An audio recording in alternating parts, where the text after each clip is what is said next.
આપણે જોઈએ છીએ રથયાત્રાની પૂર્ણતઃ શરૂઆત થવા ઘડીઓ ગણાઈ રહી છે। ગુજરાત રાજ્યના માનનીય મુખ્યમંત્રી શ્રી ભૂપેન્દ્રભાઈ પટેલ આગળ છડી જઈ રહી છે અને ટ્રસ્ટી મહેન્દ્રભાઈ ઝા અને અન્ય ટ્રસ્ટીગણ આ રથયાત્રાની પહિંદ વિધિ માટે પૂર્ણ તૈયારી। થોડીક ક્ષણો પછી રથયાત્રા અમદાવાદ નગરની અંદર નગરચર્યા કરવા માટે બહાર નીકળશે।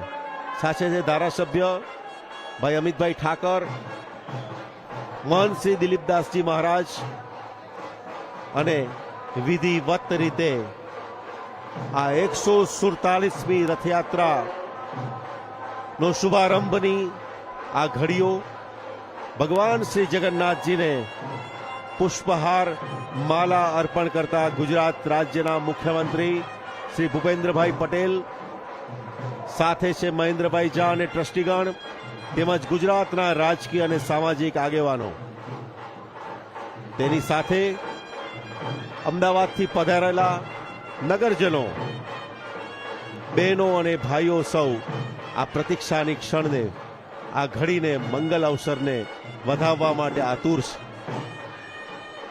દુદુંબી વાગી રહ્યા છે, નૃત્ય ચાલી રહ્યું છે અને આ મંગલ અવસરને વિવિધ સુરથી, શરણાઈના સુરથી, તાલથી, નાદથી, આ લયથી, નૃત્યથી અને કીર્તનથી આવકારવા માટે નગર આતુર છે। નગરચર્યાની આ ઘડીઓ થોડીક ક્ષણોમાં રથ આ પ્રાંગણની બહાર આરંભ કરશે। ભગવાન શ્રી જગન્નાથજી, બેન સુભદ્રાજી અને બલરામજી આ રથયાત્રાનો। ગુજરાત રાજ્યના ગૃહમંત્રી હર્ષભાઈ સંઘવી અહીં ઉપસ્થિત છે। રથ ઉપર ઉપસ્થિત છે માનનીય મુખ્યમંત્રી શ્રી ભૂપેન્દ્રભાઈ પટેલ અને અન્ય આગેવાનો। મહંત શ્રી દિલીપદાસજી મહારાજ માળા દ્વારા, પુષ્પહાર દ્વારા મુખ્યમંત્રીનું પણ સ્વાગત કરે છે અને પેલા કહ્યું એમ આ સુવર્ણની સાવરણીથી પહિંદ વિધિ આ પ્રાંગણને સ્વચ્છ કરીને રાજા એ સાવરણીથી પ્રાંગણને સ્વચ્છ કરે, રાજ્ય સત્તા એ ધર્મ સત્તાનો સંપૂર્ણતઃ સ્વીકાર કરે, આ મુખ્ય ભાવથી આ વિધિને કરવામાં આવે છે।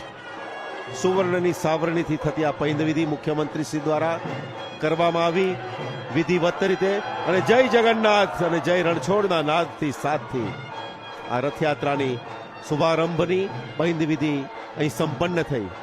હવે રથને ખેંચવામાં આવશે ગુજરાતના સર્વ ગણમાન્ય મહાનુભાવો દ્વારા। આગળ કહ્યું તેમ સામાજિક અને રાજકીય મહાનુભાવો ઉપસ્થિત છે। એ જનપ્રતિનિધિ છે આપણા સૌના 6.5 કરોડની જનતાના, કે જેમને ચૂંટીને આ રાજ્યમાં શાસનની ધુરા સોંપવામાં આવી છે। તે દ્રષ્ટિએ સર્વ કોઈ લોકો આ રથને વધુ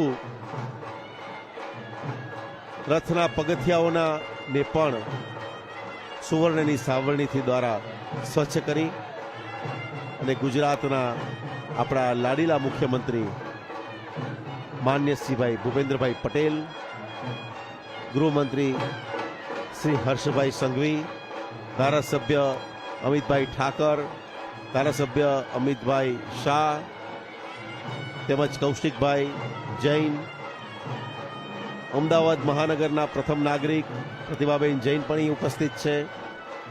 મહંત શ્રી દિલીપદાસજી મહારાજ, જેમની નિશ્રાની અંદર આ રથ સમગ્ર દિવસ દરમિયાન અમદાવાદ મહાનગરમાં ફરશે। દૂરદર્શન ડીડી ગિરનારના માધ્યમથી આ રથને, રથયાત્રાની ક્ષણે ક્ષણની માહિતી આપણને પહોંચશે। ગુજરાત રાજ્યના સહકારિતા મંત્રી જગદીશભાઈ વિશ્વકર્મા અહીં ઉપસ્થિત છે અને શરૂઆત થઈ રહી છે ઘડીઓની એક ક્ષણની, કે જેને નિહાળવા માટે, જેમની પ્રતીક્ષા આપણા સૌના નયનમાં છે, તેવી રથયાત્રાનો આ શુભારંભ જય જગન્નાથ, જય રણછોડ, માખણ છોડ, જય રણછોડ, જય જગન્નાથ। આ એવી ક્ષણો ભગવાન શ્રી જગન્નાથજીનો રથ નંદીઘોષ મંદિરના પ્રાંગણમાંથી 365મા દિવસે એક વર્ષ પૂર્ણ કર્યા પછી ભગવાન જગન્નાથજી નગરચર્યા કરવા માટે અમદાવાદ મહાનગરની અંદર પધારી રહ્યા છે. જય જગન્નાથ. દેવોની દુદુંભી વાગી રહી છે. ભક્ત હૃદયની અંદર એક ભાવની ભરતી છે. સમગ્ર